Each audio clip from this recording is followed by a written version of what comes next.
So with the trade deadline about a week away, I wanted to give one trade target for every single NBA team because I feel like every team should make at least one type of move at the deadline. Either it's to go all in and try to win a championship, to at least make a playoff push, or even to go back in a direction and enter some type of rebuild. So I'd love to hear your thoughts in the comments below if you agree with my trade target for your favorite team. And if you guys do enjoy the videos, I would appreciate you dropping a thumbs up and subscribe if you are not already. So let's start things off with the Oklahoma City Thunder, one of the best teams in the NBA. The Thunder have so much young talent as it is right now with Shai Gilgeous-Alexander, Chet Holmgren, and Jalen Williams. And we all know that they have just so much draft capital coming up, and they're not going to be able to draft 4 to 5 rookies every single year. So why not use some of those heavy protected picks that really aren't going to be premier assets and go out and acquire Clint Capella from the Atlanta Hawks? They can easily get matching salary with Davis Bertans' $17 million a year contract. Capella's making $20 million this year and then $22 million next year, so it's not like you're locking into him long term, and it could be a perfect backup big man to Chet Holmgren. He's still 29 years old, and you can even run some bigger man lineups out there with Capella at the 5 and Holmgren at the 4 because the Thunder do lack some rotational big man help, and if they're going up against teams like Minnesota, Denver, or Sacramento, they're going to need all the help they can get on the big man front. All right, just briefly mentioned Minnesota, also one of the better teams in the Western Conference. Them and the Thunder have pretty much been a 1A, 1B staple in the West this season. I think they should have a reunion with a former point guard that played in Minnesota from 2015 to 2019, and that's Tyus Jones. Now, it can get a little bit difficult for Minnesota because they don't have as much draft capital as like an OKC does. They gave up a lot of their first-round picks to acquire Rudy Gobert a couple years ago. But I think if anything for Tyus Jones, it's not going to be a completely unprotected first-round pick. It could even be a swap, and they also have some other young guys that they could throw in as well. Somebody like a Wendell Moore, somebody like a Leonard Miller, if they were comfortable giving him up. And Tyus Jones is an expiring contract, and if he's going to leave for just nothing in the offseason, Washington should take what they can get. And if they can get Jones in Minnesota to have him be that point guard ahead of Mike Conley, move Conley to the bench, they could be in a great position to make a championship push. I feel like Denver is going to be the one team to not make any type of move at the deadline, and obviously they're not going to be trading Jokic, Murray, Michael Porter Jr., KCP, Aaron Gordon, so I have them trying to go out and acquire Jalen Smith from the Indiana Pacers. So the Zeke Naji contract hasn't really worked out so far for Denver, and I could definitely see them trying to get a good backup big for the playoffs, because if it's not going to be Naji, if it's not going to be DeAndre Jordan, they should go out and try to acquire somebody like Jalen Smith who can give you a decent amount of points and rebounds and can block a shot here and there, just be a consistent staple for you, just to be the backup to Nikola Jokic. Smith has a $5.5 million player option at the end of the year, so he's most likely going to be a free agent, and if Indiana can get any assets for him, I would do so. They have to worry about re-signing Pascal Siakam, Tyrese Haliburton. Rookie max extension is going to kick in. They're eventually going to have to pay guys like Benedict Mathurin and a re-up Miles Turner's contract, so they're probably not going to be able to afford Jalen Smith, so maybe they could ship him off to Denver. Next up for the Portland Trailblazers, they're a team that should just acquire draft picks at this deadline, either if they can move guys like Matisse Thybulle, Malcolm Brogdon. Hey, if there's even a good DeAndre Ayton or Jeremy Grant trade, I would think about it. But yeah, going to their targets, I think they should acquire, well, looking on the target side of things, I think they should look at Quentin Grimes for the New York Knicks, and this would probably be in some type of Malcolm Brogdon deal, but if they can actually get the Knicks to agree to send Quentin Grimes to Portland, I would do so. He's a good spot-up three-point shooter, he's a good defender, and could be a great complementary piece to Anthony Simons at the times in the backcourt, or Scoot Henderson, and could be a really good 3-and-D guy for your future, and he's still just 23 years old. Going over to Utah, they're a team that's pretty much not going all in this year. They do have a bunch of draft picks from Cleveland and from Minnesota from the Mitchell and Gobert deals. They already have a young franchise player in Lauri Markkanen, but I think they should try to buy low on a guy like Terrence Mann from the Clippers. Mann played a little bit of two guard back in the day. Who knows? They may end up trading Jordan Clarkson, and his value is definitely the lowest it's been of his career. They could try to turn him around at least from downtown because he's shooting 29% from 3 this year when he shot 39% last year. He's making $10 million this year and $11 million next year, so the Clippers may try to save some money in the luxury tax, so this could be a great buy low candidate for the Utah Jazz, a team that's just trying to stay afloat and make the play-in tournament. All right, we got a big one here. I do think that the LA Lakers should go after DeJounte Murray at this deadline. At the moment I'm recording this video, the Lakers are the 9th seed. They're 24-25. They're pretty much in that tier with the Utah Jazz, the Houston Rockets, and the Golden State Warriors right now, all fighting for that 9th and 10th spots in the play-in. And if DeJounte Murray is really on the block, I think the Lakers should do it. If they really have to give up D'Angelo Russell to match the salary, Jalen Hood-Schifino, and a protected first-round pick in 2029, I would do so. Because if you can always make that pick protected within the top 3, I think that's definitely worth it because you're mitigating the risk there. I think I'm out on Jalen Hood-Schifino. I didn't really like him a lot coming out of Indiana. He was definitely on my lower tier of point guards that I thought could go in the first first round. And while D'Lo has been a good shooter for you this year, Murray could just be more of a facilitator and playmaker and can maybe buy in on the defensive side of the floor. And he's a good player, and he's under contract for the next 4 years after this year. And he's another buy low guy because his value probably hasn't been this low since 2020. I feel like the Clippers need to add some type of big man or some defensive help there in the front court. And I have Dorian Finney-Smith as their top trade target. It would have to take a little bit to get him. Maybe they would have to throw in a Bones Highland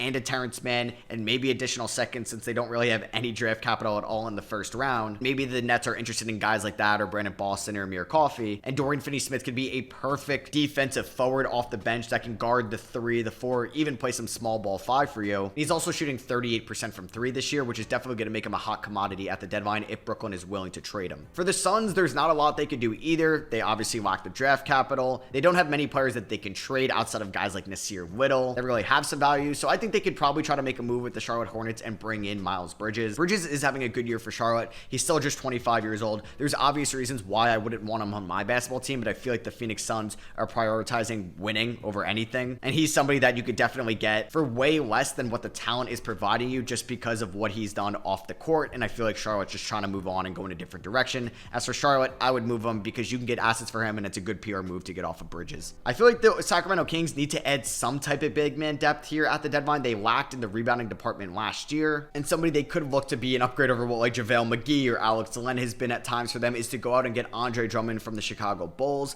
It seems like the Bulls are going to be somewhat of sellers at the deadline, and that's something they should do as Drummond is going to be an unrestricted free agent at the end of the year. So if Chicago can get any assets in return for Drummond, they should do so, and Drummond could be a nice big man off the bench behind Domantas Sabonis and Keegan Murray for that 4 or 5 spots. For the Warriors, I mean, they need a bunch of things to really save their year. They need maybe a shot creator off the bench. They maybe need some more big man defense. Those are going to be kind of tough to find that really fits their timeline. So I'm talking about Alex Caruso for their top trade target. Alex Caruso is one of the better defensive guards in the NBA. This can help offload some of the defensive responsibilities that Klay Thompson and Steph Curry have had the liability on this year, and him and Brandon Podziemski could be a super fun off the bench backcourt as well. It will have to come in return of the cost of either draft capital or Moses Moody, and by all means I'm keeping Kuminga if I'm the Warriors at this deadline, but I would be willing to part ways with Moses Moody if it netted me the return of Alex Caruso, who's one of the more underrated players in the NBA. He's also a very good 3-point shooter as well, shooting 41% from 3 this year. I feel like the Indiana Pacers aren't going to do too much at the deadline. We obviously knew that they made a major move going out and getting Pascal Siakam a couple weeks ago.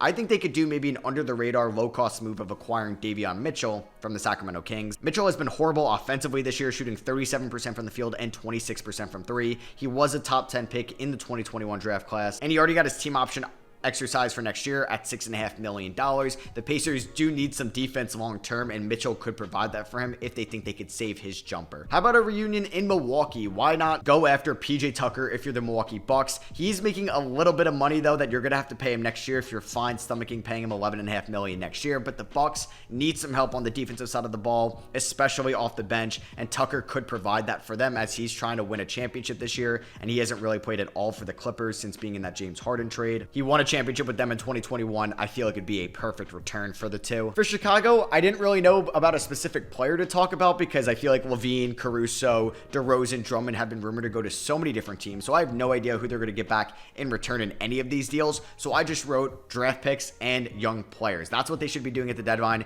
They should be taking a step back, entering a proper rebuild, build around Kobe White, your first round pick this year, maybe bring back Patrick Williams on a 1-year deal as well, and just enter a new era of Chicago Bulls basketball. They don't want to end up like the Orlando Magic were until they ended up moving Vucevic, Gordon, and Evan Fournier. They don't want to end up like the Blazers were. They just waited so long to trade CJ McCollum and Damian Lillard, or the Wizards with Bradley Beal. Just trade all your veterans right now, move Levine, move Caruso, move DeRozan, move Drummond, and yeah, move even Nikola Vucevic if you can. I know it's going to be tough to sell to your fans, but I think they want to see this team go into a proper rebuild, get a top 5 pick in the 2024 draft, and build around that player and Kobe White for the time being. I think a sneaky in-division trade for Cleveland could be Bojan Bogdanovic. Now, it may be tough to entice Detroit to move him in general, let alone to a division rival, but he's somebody that could definitely get Cleveland over that hump and maybe be a championship team, because I feel like Cleveland needs to make a run this year because there's a chance next year could be Donovan Mitchell's last year in Cleveland before he enters unrestricted free agency, and all signs are pointing to him entering free agency and possibly leaving Cleveland. So they can go out, get Bojan Bogdanovic. They can easily get to the matching salary. They could throw in a first-round pick down the line as well that could entice Detroit,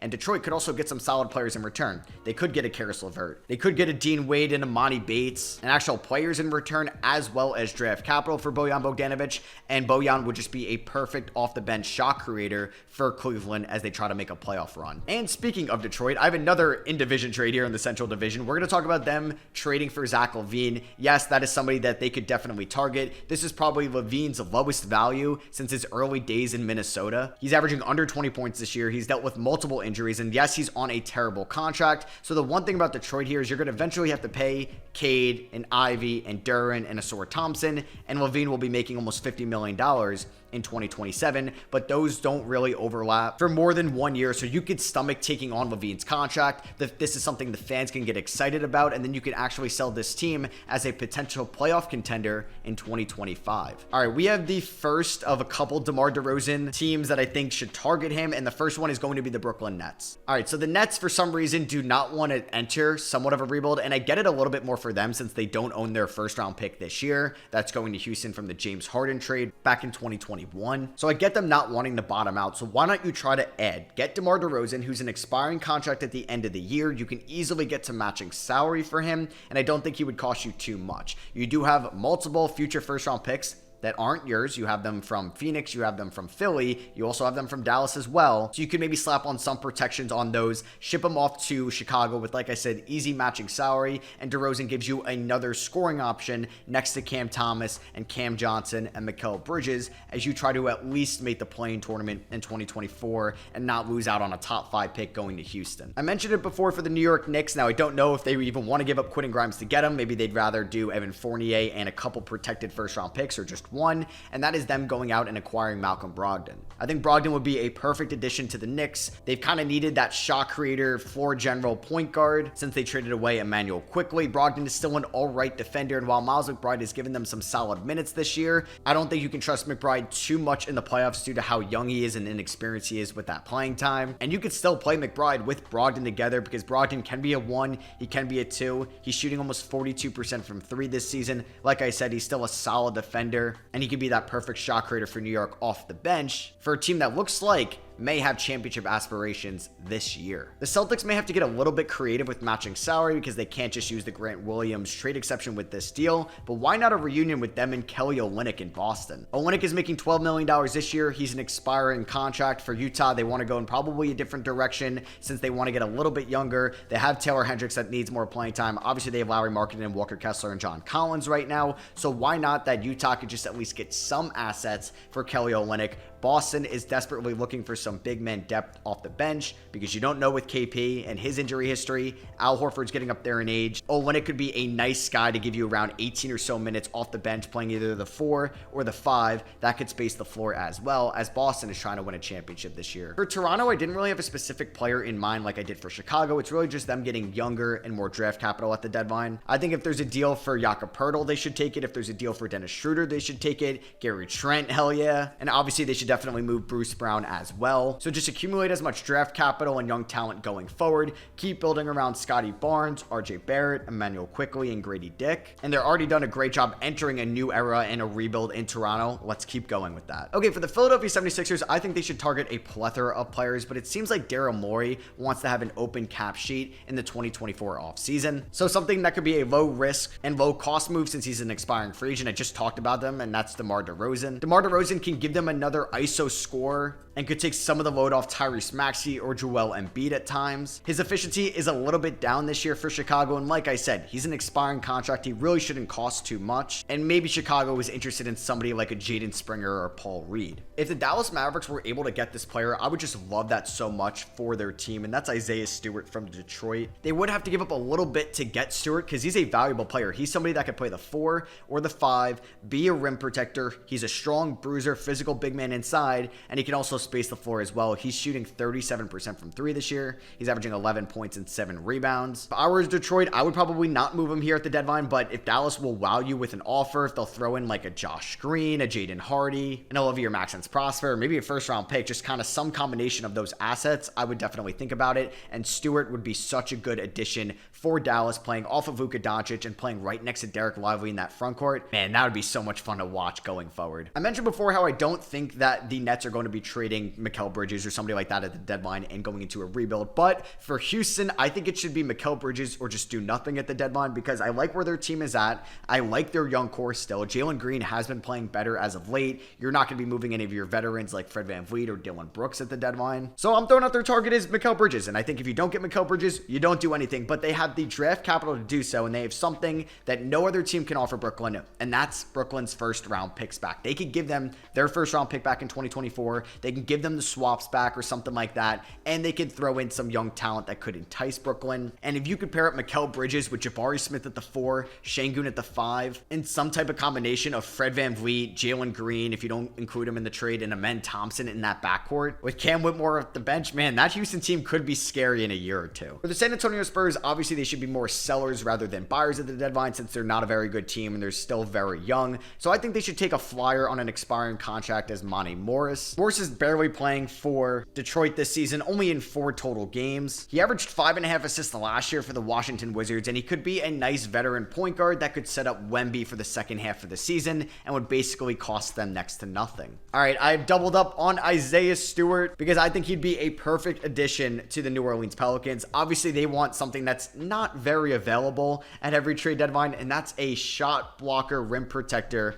that can also space the floor at the 5. They've always been linked to Miles Turner, but since he's not getting traded out of Indiana, they could pivot to Isaiah Stewart. And there could be some really fun Pelican lineups with McCollum at the 1, Herb Jones at the 2, Ingram at the 3, Zion at the 4, and Isaiah Stewart at the 5. And this would be such a huge pickup for them going forward, since Jonas Valanciunas is a free agent this summer. All right, for Memphis, I have an interesting one, and I'm going to talk about John. So Collins is not on a great contract. He's making $25 million this year, $26.5 million next year, and a $26.5 million player option in 2026. But I do think Memphis needs to add somewhat of offensive firepower, especially in that front court. It really hasn't worked out for some of their first round picks like Zaire Williams and Jake LaRavia, and they could easily get to that matching salary of John Collins. Luke Kennard's making $14.7 million.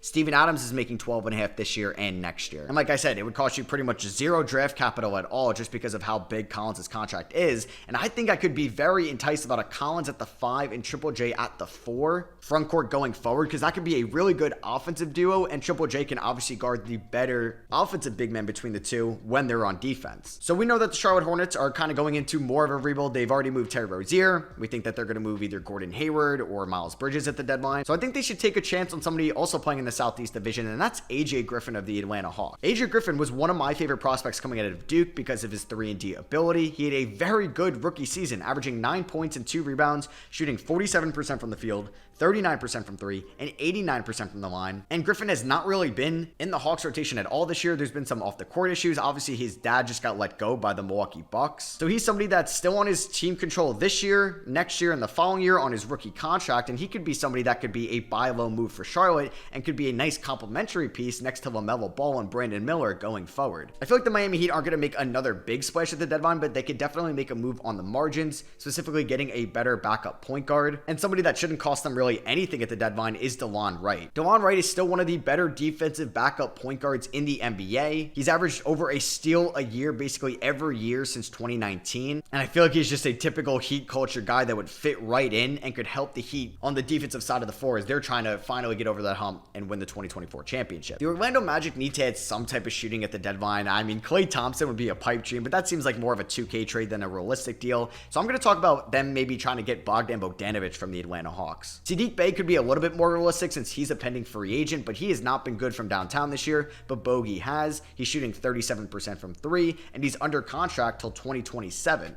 All right, some player that I think the Atlanta Hawks could go after. I feel like they would acquire this guy in some type of 3-team deal, and that's Bruce Brown. I feel like I'd have Bruce Brown on this list in some way, and I have no idea if DeJounte Murray is still going to be in the Hawks after the February 8th deadline. But either way, I think they should go out and acquire Bruce Brown, who could provide them some good minutes, either next to Trae Young in the starting lineup or off the bench as a backup. Could be a good mentor to Kobe Buffkin as well, and could definitely be a guy that Atlanta is looking to re-sign going forward, since they are going to have some money freed up if they do move DeJounte Murray or Bogdan Bogdanovic or Sadiq Bey or maybe even Clint Capella. And lastly, for the Washington Wizards, they're a team that should definitely be a seller at the deadline. Try to move Tyus Jones. See if you get a really good offer for Kyle Kuzma. But I'm going to have them trying to target Josh Green from the Dallas Mavericks. Green really hasn't taken that next step this year from last year. He's still 23 years old, and he's shooting 39% from 3. And he did get a rookie extension from Dallas, where he's going to be making $12 million next year, $13 million in 2026, and $14.5 million in 2027. And Dallas could definitely be interested in some of what Washington has to offer. Either it's a Kyle Kuzma, either it's a Tyus Jones, or Daniel Gafford, or Corey Kispert. And I think Green would be a nice complementary piece to Bilal Coulibaly, and whoever they take in the top 5 of the 2024 draft going forward. So yeah, I hope you guys did enjoy this video. Let me know if you agree or disagree in the comments with any of these trade targets. Make sure you're following all my links in the description below: my Instagram, my Patreon, my Twitter, my NFL podcast, my 2K channel, as well as the TikTok over there. So thank you all for watching. I love you guys, and I'll catch you on the next one.